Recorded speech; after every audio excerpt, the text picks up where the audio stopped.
mag Mibadhi. Ni karan mar od bura mar county ma Kisii James Nyaoga ochopo nyima apisas mag duol makedo kod Mibadhi ACC ma ondike dhoge ewi Mibadhi ma itudego.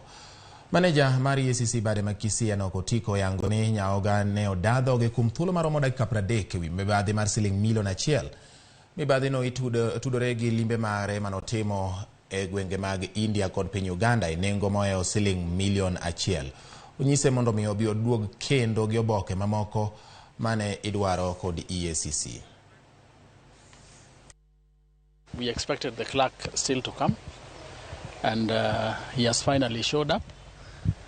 Unfortunately, there were conditions we had put in the invitation letter that he has not met yet.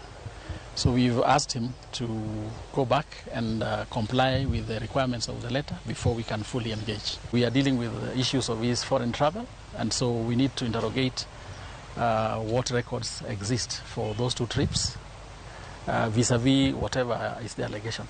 It's only then that we can be able to evaluate what is on record and what is being alleged.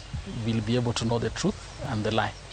That's all about investigation. So once we'll be done with the investigations, we'll forward the file with the recommendations based on the findings to the Office of the Director of Public Prosecutions, who will have the final say whether the evidence therein is worth charging him for whatever offense that will be. For now, we are at that preliminary stage where we still don't know yet what is even available.